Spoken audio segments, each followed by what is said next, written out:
Just a robot. Now I know what a lot of you are thinking, and don't worry, this is not a permanent change. I'm just somewhere else right now, and I'm sorry if you can hear any background noise. With that out of the way, let's talk about the commentary community. And don't worry, this is not about the Pokemon drama, but I will bring it up once or twice throughout this video just to give an example of something. But before I begin, I'm going to explain to you what I mean by commentary community. When I say commentary community, I'm not talking about people who make commentaries in general. I'm talking about a specific group that makes commentaries. I'm not talking about people who make political and social commentaries, like Teal Deer, Sargon of Akkad, Bearing, Thunderfoot. I'm not talking about those guys. I'm also not talking about roasting commentators, like Leafy is Here and Pyrocynical. Instead, I'm talking about a very interesting type of commentary community. I like to refer to them as the commentary cuck community. The neo-commentary community. If you have already seen my videos on the Pokemon drama, then you have a pretty good idea of what these people are like. Most of them use an avatar from an anime, cartoon, or video game, and they usually change their avatar a lot, like every video. In fact, sometimes they change their avatar during the video. Now, there are some exceptions, not all of them do this, but most of them do. Also, unlike political commentators, they commentate on whatever they want, so at the very least they have variety. But unfortunately, they often commentate on a subject they know little to nothing about. Let me give you an example of what I mean. Once you are dead, you cannot die again. In the Boo saga, Vegeta is fighting Boo, obviously, and Goku tells him that he could be killed again, and when you die twice, you just simply don't exist anymore. You died once. If anything happens to you now, you won't exist anymore. There'll be nothing I can do to bring you back. However, it's been stated multiple times that once you die, you cannot die again. You're forgetting. You're already dead. You can't die a second time, you know. What are you implying? I mean, Goku said you can't die more than once. And then King Kai also says you can't die more than once. You completely mistranslated everything. What Goku is saying is that if you die as a ghost, you're not only dead, but there's no way Shenron can bring you back to life. Probably because it's beyond his power. What King Kai is saying is that as a ghost, it's impossible to kill you. Basically, no matter what people do to your astral form, it won't be destroyed. This is really not complicated to understand. Honestly, it almost comes across as you're doing this on purpose. Maybe it's because it was poorly explained. Maybe there's something that's flying over my head. I don't know. But this one's lost on me. You could have gone into a little more detail explaining how this was a plot hole or an inconsistency. Is it really his fault? Because I perfectly understood what he meant. I think he went into enough detail. Maybe you're the problem. Just because you don't understand something doesn't mean everybody else doesn't understand it. This is one of my major problems with the commentary community. They just seem like they want videos to be made for them specifically. Now, I'm sure they don't actually think that, but it definitely comes across that way. There actually is an inconsistency here. Because both Goku and Krillin have died more than once. Oh my god. They're not talking about dying, coming back to life, then dying again. They're talking about dying, becoming a ghost, and then dying again while you're still a ghost. Just face it, you have no idea what you're talking about. Now I know what a lot of you are thinking. What about the rest of her video? Well, the thing is, that's pretty much her entire video. This is a thing the neo-commentary community calls a one-shot commentary. Basically, they take a segment of a video they don't agree with, and they respond to it. Even if they agree with the rest of the video, if there's one part of the video they don't agree with, they have to make a response video to that one little part. Now, maybe instead you could, leave a comment? Is your opinion really so important you have to edit an entire video just to respond to a 20-second clip? Now I know some of you are thinking, didn't you just do a one-shot commentary? Well, the problem isn't the one-shot commentary itself. For example, if someone made a compilation of a bunch of one-shot commentaries, I really wouldn't see anything wrong with that. But putting together a video for something so small just kind of seems a little sad to me. One could argue that the video I'm making right now is a bunch of one-shot commentaries combined, but I'm doing it for the purpose of talking about a community as a whole. Another major issue I have with the commentary community is just how much they nitpick. Holy shit. I think I need a moment. Morgan? Did you really just have the gunshot sound effect be quieter than the gun cocking sound effect?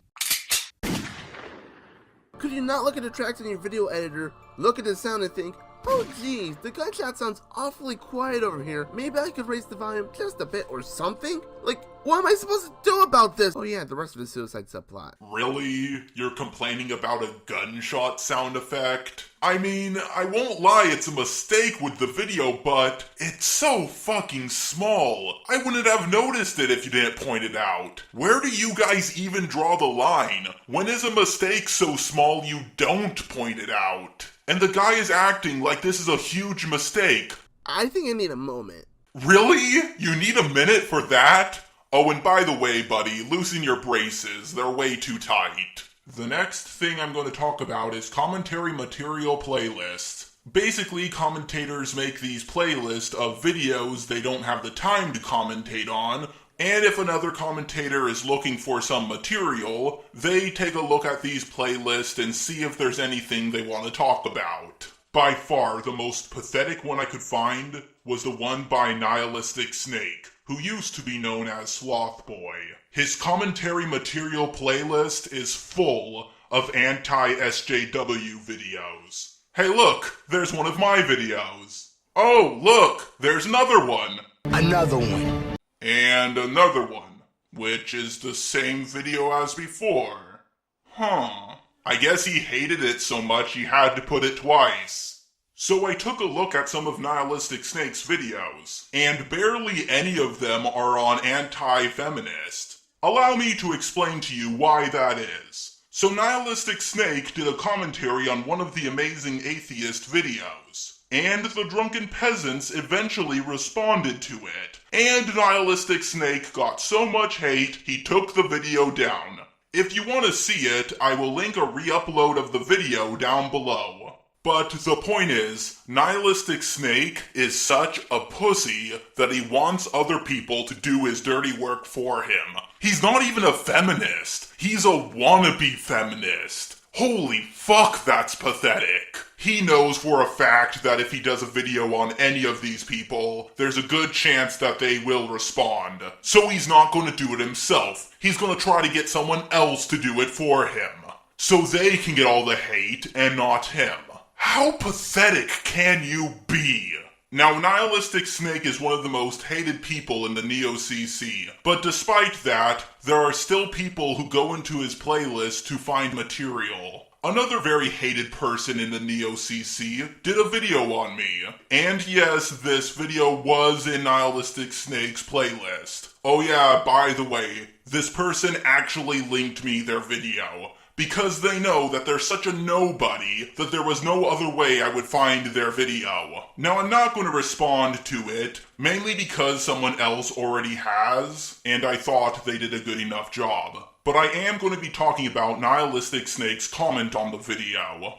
Jar is fucking retarded for thinking alimony is oppression. No, it's called being a parent. Okay, first of all, I was talking about child support, not alimony. Yes, there is a difference. Second, let me get this straight. You think that having your kids ripped from your arms and having to be forced to pay money, which you don't even know how much is being spent on them, is not oppression. Now, I do think child support is necessary. But the bad thing is, it greatly affects one gender over another. And by the way, child support can be very expensive. And if you don't pay it, you're going to be thrown in jail. Now let me ask you this, feminist boy. If the roles were reversed, would you say it was oppression?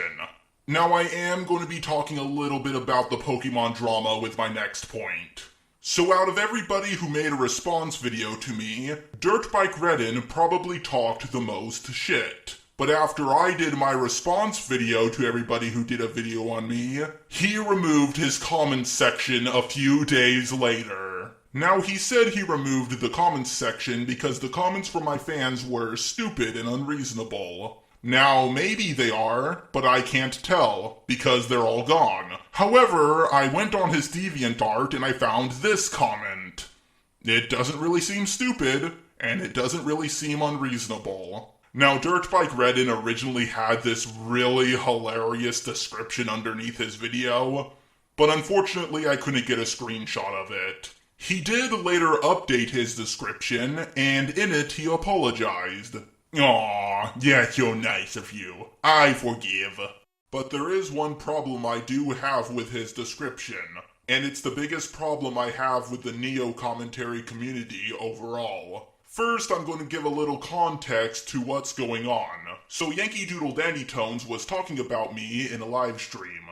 My thoughts on Just a Robot. Here's the thing.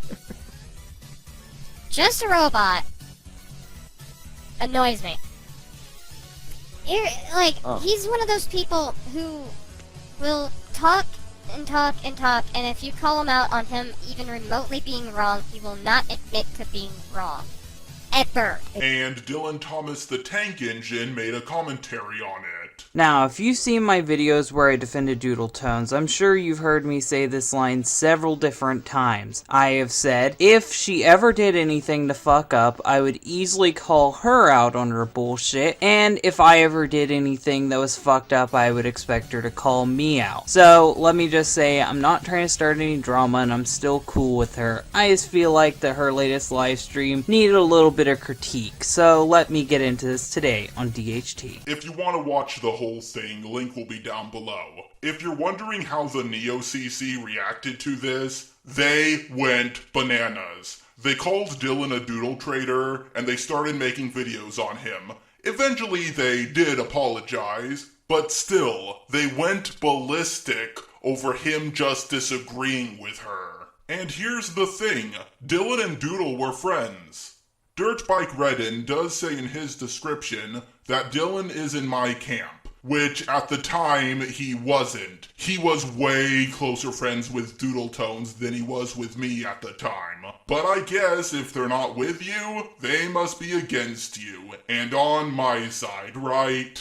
Now that I have given enough context, here's my number one problem with the Neo CC. Dirtbike Redden says in his description that Dylan revived the drama between me and Doodle Tones. So let me get this straight. Doodle talking about me for several minutes is not bringing up the drama. But Dylan pointing out that she's bringing it up is bringing it up. You have got to be shitting me. This is what I really hate most about the Neo CC. It's never them who are reviving the drama. It doesn't matter what they do. They can make 15 videos on me. But if someone makes a video back, oh my god, they're bringing back old drama.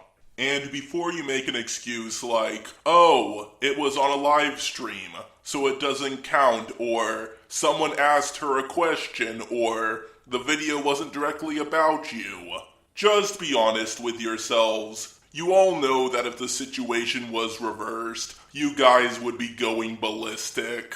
I also really like the part where he says, we lack the ability to ignore other people making response videos. I mean, really, how much of a hypocrite can you be? Oh, I'm sorry, being a hypocrite doesn't make you wrong. Even though I'm not saying it makes you wrong, but for some reason you're taking it that way. I don't really give a shit if someone does a video on me, but what I do have a problem with is people who run away and scream out no tag backs. Luckily, I'm not the only one who feels this way. Many commentators have formed a group called the Alt CC, which was made by me and Dylan Thomas. Dylan Thomas did most of the work, I just came up with the name. And before the Alt CC even did anything, the Neo commentary community was freaking out. He's just standing there, menacingly! So much is already changing. One of the more respected commentators, Ski Hound, has joined up with the Alt-CC, and Ryan has quit doing commentaries. Now, I like Ryan. He was the glue holding the Neo-CC together, but I guess it really stressed him out and he did the smart thing and quit. And honestly, Ryan, whatever you do next, I support it. Unless it's reaction videos. Do reviews, do top 10s, do whatever, except for reaction videos. Honestly, you have a lot of talent. I hope you find what you're looking for.